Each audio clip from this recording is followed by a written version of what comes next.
Las Vegas sells itself as a miracle in the desert, a place where lights defeat darkness and money falls from the sky, where the average home value keeps climbing in a city once dismissed as temporary, where gated communities bloom miles from the Strip with manicured lawns, marble kitchens, and prices that suggest permanence and success.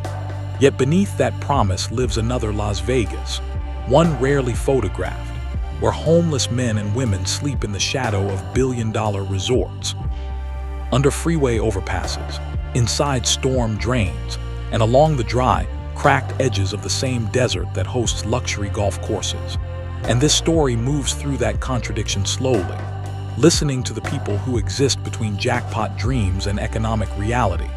People who arrived believing the city would save them, and instead found themselves erased by it. Veterans who served and came back to rent increases they could not outrun.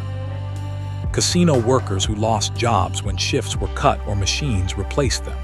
Seniors priced out of apartments as home values rose faster than wages. Families living in cars near schools they can no longer afford. And young people who aged out of foster care into a city that rewards risk but punishes vulnerability. And as the camera drifts from the Strip's fountains to the tunnels beneath Las Vegas Boulevard, voices emerge describing nights spent listening to traffic thunder above while water creeps in during rare desert storms, reminding them that survival here depends on timing, luck, and knowing when to run. And the script lingers on the irony that in a city built on chance, those without money are given none. While homes appreciate and investors celebrate, shelters overflow, waiting lists stretch for years, and outreach workers carry bottled water into 110-degree heat to keep people alive another day. And we hear from a mother who once worked housekeeping in a luxury hotel, now valued higher than any house she has ever lived in, explaining how a single missed paycheck became eviction, eviction became couch surfing, and couch surfing became the street. And the story refuses to rush past her words, allowing silence to sit where shame once lived. And then a former construction worker describes building high-end homes in Summerlin and Henderson, watching values climb while his own rent doubled, until injury removed his income and the safety net proved too thin. And the script weaves these lives together against a backdrop of real estate headlines celebrating Las Vegas as a booming market, asking quietly who that boom excludes. And as night falls, neon reflections shimmer in puddles near encampments. The same lights that attract millions of tourists each year now illuminating people counting coins for bus fare or meals.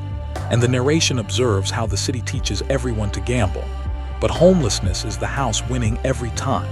Because once you lose your address, you lose access to jobs, healthcare, dignity, and time itself. And the script walks through a day in the life of the unhoused. From early mornings when they must move before security arrives, to afternoons seeking shade and water, to evenings choosing between shelter rules and personal safety, while just miles away homes sell for prices that imply comfort, stability, and distance from these realities. And the contrast grows heavier as we hear about mental illness untreated, addiction fueled by despair, and the lack of affordable housing in a city whose land was once endless but now carved into profit. And yet the story does not paint only despair, because within this community exist acts of quiet resistance. People sharing food, protecting one another from heat and violence, outreach volunteers learning names and histories instead of statistics, and individuals still holding onto dreams, not of jackpots, but of keys, addresses, and doors that lock. And the script circles back to the idea of value, questioning how a city measures success when home values soar while human lives depreciate in public perception. And as dawn returns to Las Vegas, the Strip cleans itself, tourists wake, markets open, and another day of spending begins, while those without homes pack up what little they own, disappearing again into the margins. And the final movement of the script asks the viewer to sit with this uncomfortable truth, that homelessness in Las Vegas is not a failure of individuals but a reflection of priorities, that a city can build palaces in the desert yet still allow people to sleep on concrete. And until home values are balanced with human values, the lights will keep shining. The houses will keep selling, and the homeless will remain, unseen but present, living proof that not everyone wins in a city built on odds.